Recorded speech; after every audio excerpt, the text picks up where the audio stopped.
Let's begin. We're going to pick back up and talk about prophecy and the news. And we're going to look at a bunch of different things tonight. And I've entitled this Rising and Falling. And I'm basing this off from a Christmas passage in Luke 2:34. You remember after Jesus was born and everything settled down, they came and after the manner of the law offered him at the temple. And one of the things that happened was Simeon came and blessed them and said unto Mary, his mother, Behold, this child is set for the fall and rising again of many in Israel, and for a sign which shall be spoken against. I don't suppose Mary could have had any idea what that meant, but it was a prophet speaking a prophecy about what the effect of Jesus was going to be. So all these 2,000 years later, we can see that millions upon millions have been saved and transformed and changed, and the world better because of it. But it is also spoken against. Christianity and Christ is spoken against. Several weeks ago, we had somebody mark 666 on our sign out front. And I had to do some internet searching to find the right stuff to take it off. And I figured that it was probably some kids just walking along with mischief. But I think we're coming to a time when the church is going to see persecution. And that's a minor nothing. 666 doesn't mean anything yet. But the hatred of the church is going to grow. And I think we're going to see it more and more in the United States. So Mary was told by Simeon that this child was going to have the effect of some falling and some rising. And that's kind of the concept because that is ongoing. And we're going to look at that tonight. So everything is rising and falling, and it's doing so now at record speed. And that's why we've been doing this ongoing study of prophecy and the news. In Matthew 24 and verses 1 through 8 that we will read, Jesus told them there would be a time of deception, turmoil, and uncertainty. And if you'll notice the stock market, if you want to understand the stock market, it's just one thing. The stock market does not like uncertainty. It goes up when things are stable and certain. It goes down when there is some kind of uncertainty. Whether it's a presidential election or whatever it is. Those are the things that rises and falls within the stock market. So Matthew 24, beginning in verse 1, Jesus went out and departed from the temple, and his disciples came to him for to show him the buildings of the temple. And Jesus said to them, See ye not all these things? Verily I say unto you, they shall not be left here one stone upon another, that shall not be thrown down. And if I were going to add anything, I would add Selah. In the book of Psalms, Selah was the music director saying, well, think about that for a minute. Whatever was just sung or whatever was just played. Well, what Jesus said is so monumental. Think about that for a moment. Not one stone upon another. And of course, it came to pass in 70 AD, just as Jesus predicted that it would. But to these disciples, this was like an earthquake or a hurricane or something like that. They could not, there was no point of reference they could understand the temple being destroyed in that fashion. So he's got their attention, right? He's fully got their attention. And as he sat on the Mount of Olives, the disciples came unto him privately, saying, Okay, you got to finish the story. You can't leave us here. They came and they said, Tell us, what shall these things be? And what shall be the sign of thy coming and of the end of the world? Those are two different things, aren't they? They're not the same thing. Even the disciples understood his next coming was not the end of the world. Anyway, in verse 4, Jesus answered and said unto them, take heed that no man deceive you. He says that periodically through this private briefing. We should take note of that. People are going to try to deceive you. Be not deceived. For many shall come in my name, saying, I am Christ, and shall deceive many. Going to be successful. And you shall hear of wars and rumors of wars. See that ye be not troubled. For all these things must come to pass, but the end is not yet. For nation shall rise against nation, and kingdom against kingdom, and there shall be famines, and pestilences, and earthquakes in diverse places. All these are the beginnings of sorrows. We're seeing that. We've seen that. I believe it was full on with COVID-19. I believe the gloves are off. I believe the devil, he's not even hiding things now. We have entered that era of those birth pangs, as Jesus puts it, the beginnings of sorrows. So, are things out of control? We've talked about that. No, they're right within the control of what everything was predicted that were going to take place. Jesus' purpose, don't miss this. Jesus' purpose in giving this private briefing was to alert the disciples of what was coming. Okay? It's not as much of a surprise if you see it coming. So, these disciples were not the ones that were going to have and see the fulfillment of this, but Jesus knew that we would read this one day as well. And so Jesus prepares us for the days that are coming. I was going to say, they wouldn't, any of the disciples, I don't think any of them would have lived to see any part of that. But had Jesus not said it to them, it wouldn't be where we could read it today. Wanted to make sure I was on track there. Yeah. Well, and there's the theory out there.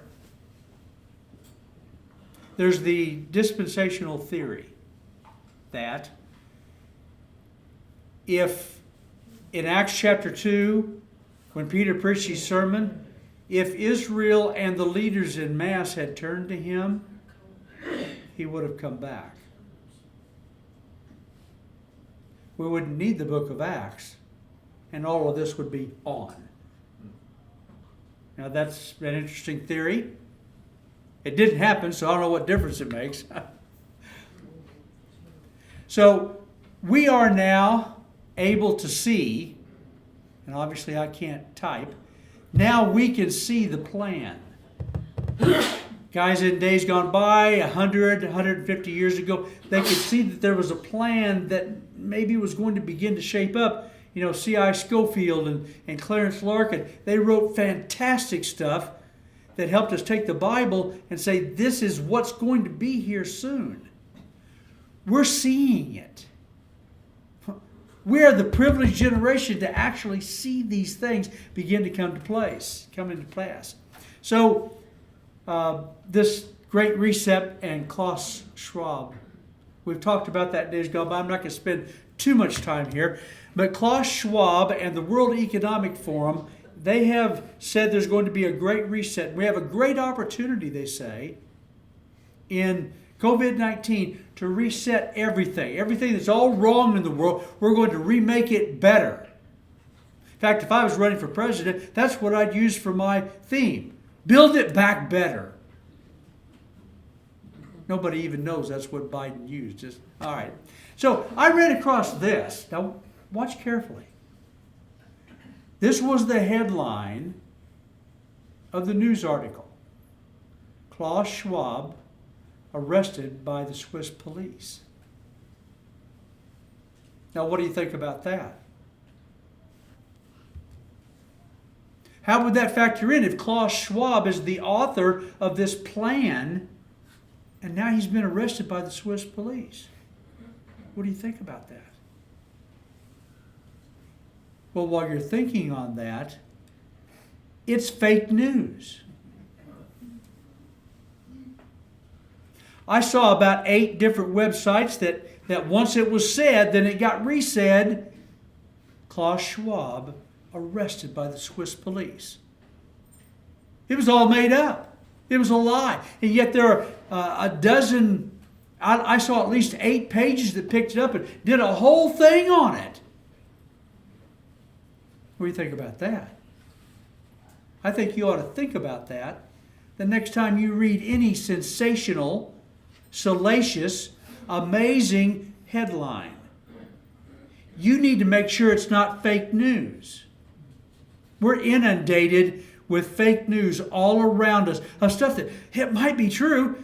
It sounds pretty good, and boy, it sure fits into my worldview, and it's a lie. Okay. But there is that great reset. Klaus Schwab was not arrested. He's still doing fine. I don't believe he's the guy, but I believe he's a point head guy for the guy he's putting this out there. And they're not even trying to hide it anymore. You can go to the World Economic Forum. You can read all about it. You can read all their plan. And so here are 8 predictions. And I didn't plug myself in. Now where's the end of it? There we go. Hold your ears. You're not going to like that. This is from the World Economic Forum. Here are 8 predictions, just a minute and a half long, if it'll play.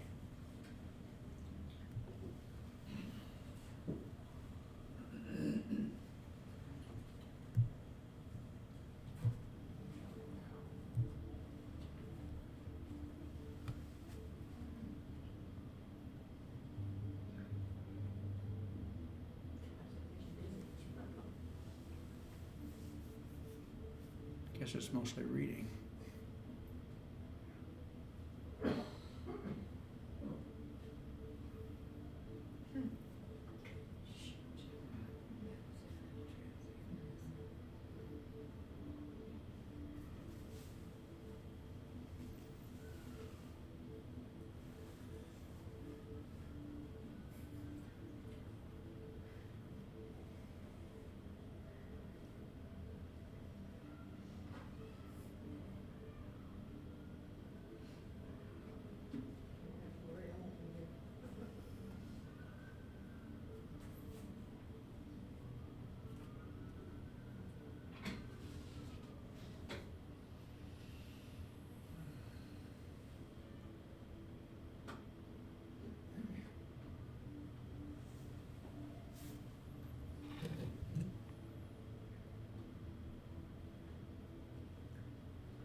Must be forgotten.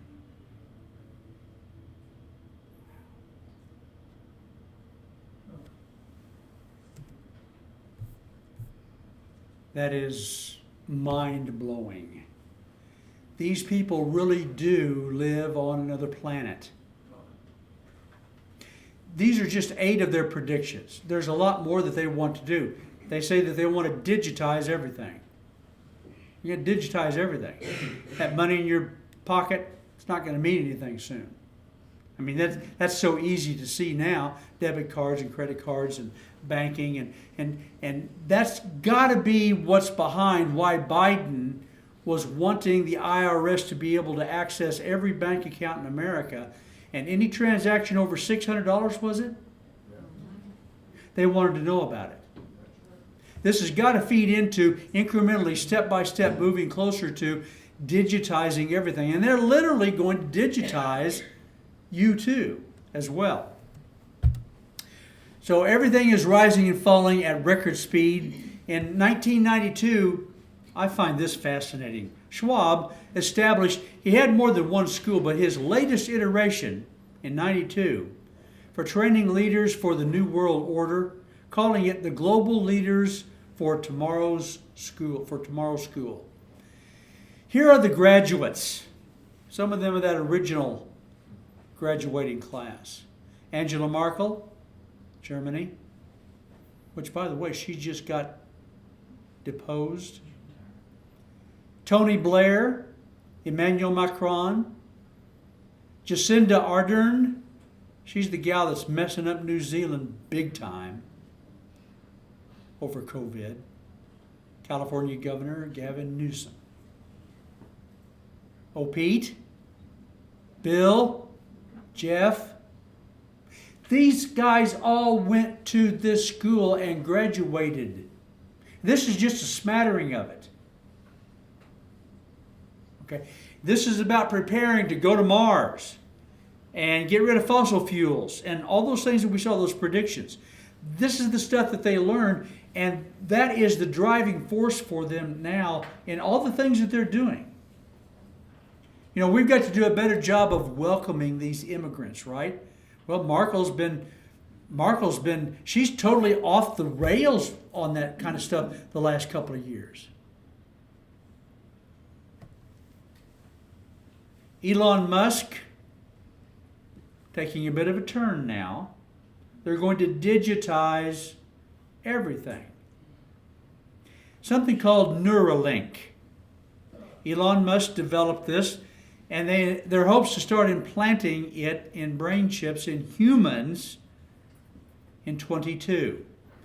This is dateline December the 8th. In worthy news, Elon Musk has said that Neuralink, his brain interface technology company, hopes to start implanting its microchips in humans next year. Neuralink, co-founded by Musk in 2016, is developing a chip that would be implanted in people's brains to simultaneously record and stimulate brain activity. Neuralink is intended to have medical applications. It's for our good, right? Such as treating serious spinal cord injuries and neurological disorders. Musk said Neuralink's working well in monkeys, and we're actually doing just a lot of testing and just confirming that it's very safe and reliable. Kind of like a vaccine you might have heard of. And the Neuralink device can be removed safely. What was that movie? The one? Matrix. The Matrix. So, how many of you have seen The Matrix? How many of you have not seen The Matrix? The rest of you, I guess. So, the Matrix movie,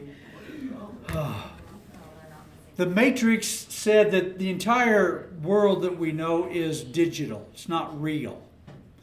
And they would plug something in the back of this guy's head, and he didn't know karate or how to fly a helicopter before, but once they plugged in the program and zapped it into his brain, he could fly a helicopter, he could do karate. Okay, sounds far-fetched. This is what Neuralink is working on. And it's actually not new. Microsoft's been working on it for actually decades now. And they've actually got monkeys able to play games where they're doing it with their hand, and then they take away the device and they do it just with the implant that's in their brain. They're playing the game. I mean, this is just fantastic. And so if you're a little bit depressed, they'll be able to zap you with the program, show you pretty flowers or however that'll work, and you won't be depressed. You won't own anything, but you'll be happy. Because they're going to digitize everything, including you. Dwayne? Dwayne? Oh. Yes, yes. I had a question about the brain chip.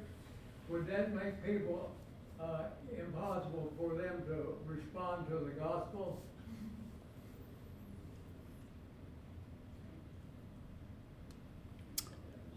I have not thought about that. But one of the things that I think they will do is that will be a method of reprogramming people. So I would have to say the possibility's there. But by the time they get around to doing this en masse to people, it won't make any difference much, because the rapture is going to have happened.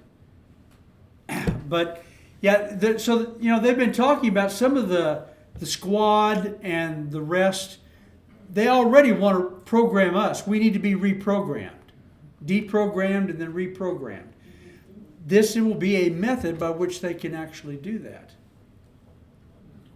But one good thing they mentioned was this, in cases of neurological damage, somebody's paralyzed.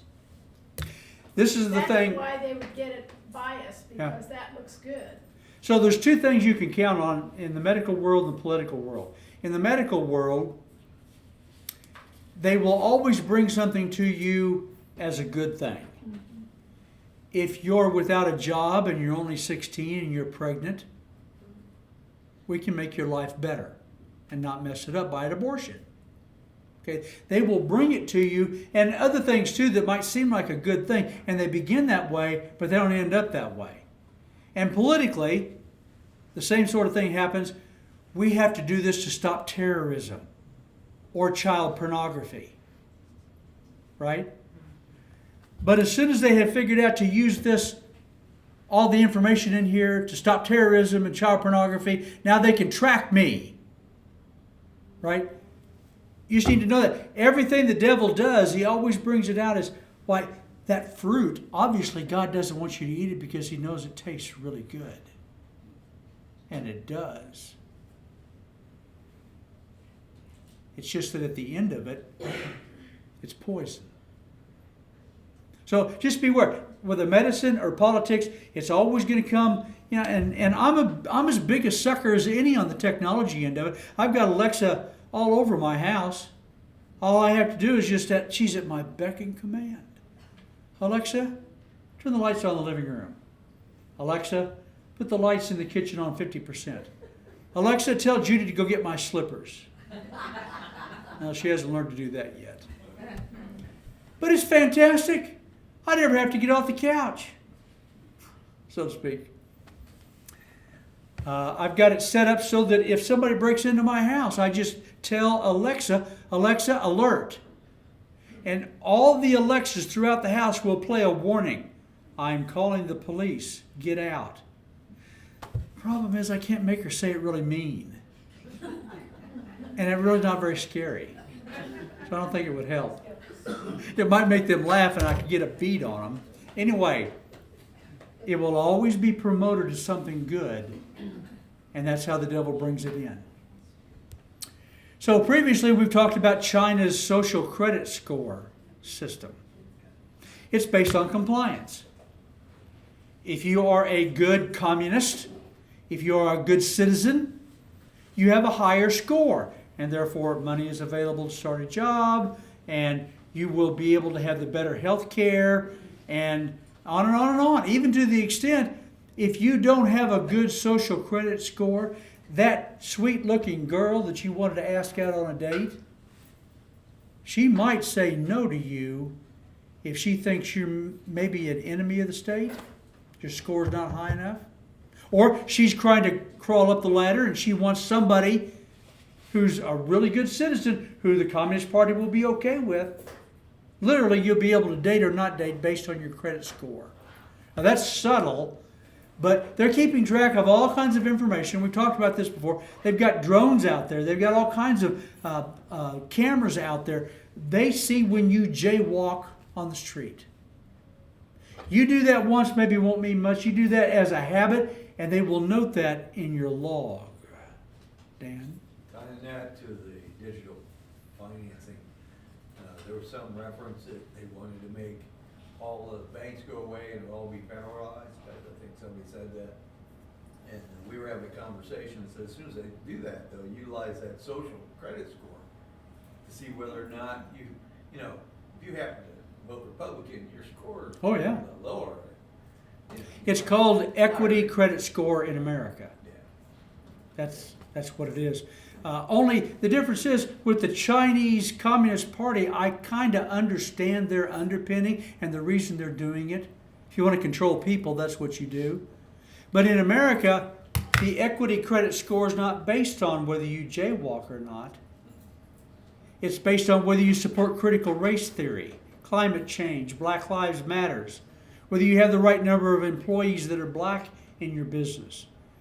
whether you have been compliant with the vaccine mandates, whether you walk around without a mask when you're not supposed to. All those things are already feeding into this. Now, it might not matter to you if you haven't been trying to get a loan from a bank that's into that quite yet. But if you're one of the big dogs up there and you want some real money, you're going to play the game already. It's already there for the big dogs. It just hasn't come down to us yet.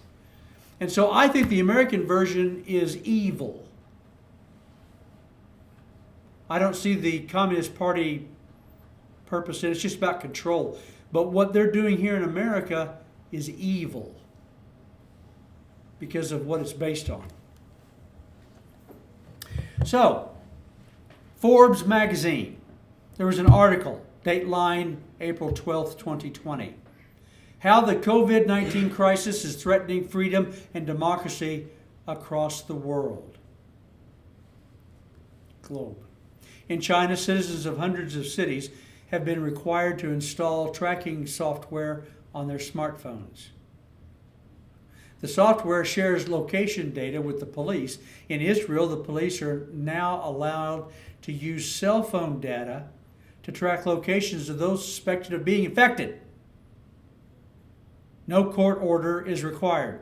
In Poland, the government is using facial recognition technology to track people's movements. Now, folks, I could have brought you 100 articles like this. What's going on in the world, our freedoms are being threatened at a level unprecedented.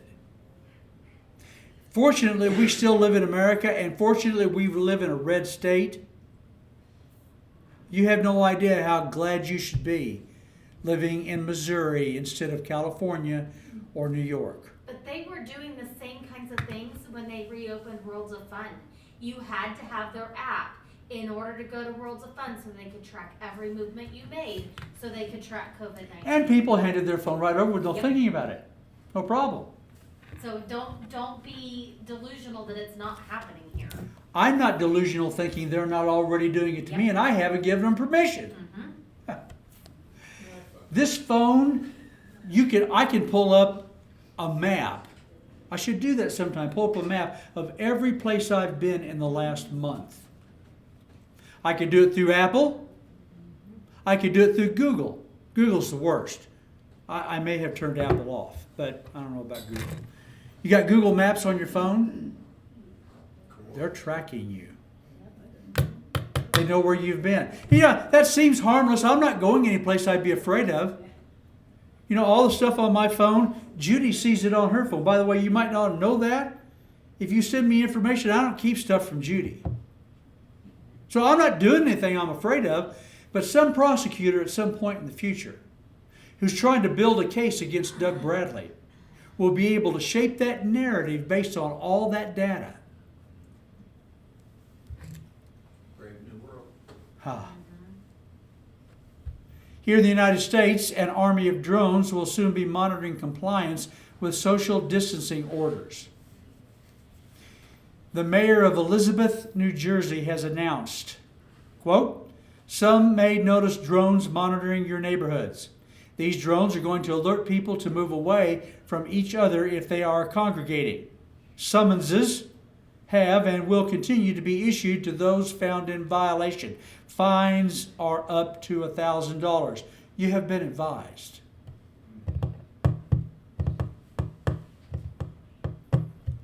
It's not coming to a country near you. It's here. Suspension of rights. Numerous countries have suspended fundamental democratic rights such as freedom of assembly, freedom of movement, and protections against warrantless searches and warrantless arrests. So this rising surveillance. January 6th, when the so-called insurrection took place, which, by the way, if that was an insurrection, somebody needs to tell them how to do an insurrection. That was the worst insurrection ever. They had no weapons. You can't topple the United States without some weapons. Anyway, I digress. Do you know how many of the people who were there, who have been detained based on the information that they have collected and arrested those people, and they're being kept. Do you know what the writ of habeas corpus is? Writ of habeas corpus says you need to produce that warm body before we will prosecute them. These people are being held. This should make us cry. These people are being held right now without ever having come before a court, without ever having charges brought against them. Some of them don't even know what they will be charged with. Yes? I was watching the program today. They said that the FBI was actually handing out guns to some of these Yeah. people that were there. Well, they weren't doing guns. Whoever said that's not being accurate. They weren't handing out guns because there were no guns found at the site. None. There were some tasers. There were no guns found. But this is the interesting thing. There were what we believe to be FBI agents now who were plain clothes, who were there, who were inciting people to do illegal things. And those people weren't arrested because they were FBI agents. Now this is very dark. I'm not going to leave you in the dark. I'm going to skip ahead to the final frame because it's 8 o'clock and I'm not going to leave you in the dark. So what should be our response? I'll pick it back up next week. We'll talk more about this, but I want to leave you on this note of hope. What should be the believer's response? So the verse that we read about Mary, she was just told real bad things are going to happen because of this boy you've had. Did she withdraw? Did she retreat? Did she hide? No. Now she didn't know what to do with it, but she was a girl of faith. She reacted in faith.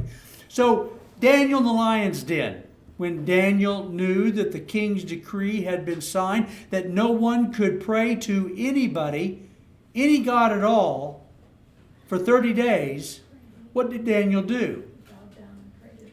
Same thing he'd always done every day. He went and prayed. Take courage. We're living in the most amazing times. We're seeing the most awful, and yet I told you that there's either 6 or 8 million Muslims have converted to Christianity recently. That's amazing. And maybe they did that without the help of the church, through dreams. Wow, what a put down. And yet we could be doing it. We need to be doing it. We need to be telling people before we don't have an opportunity. Let's go out with our boots on, with our mouths flapping, the gospel, busy for the Lord Jesus Christ. All right.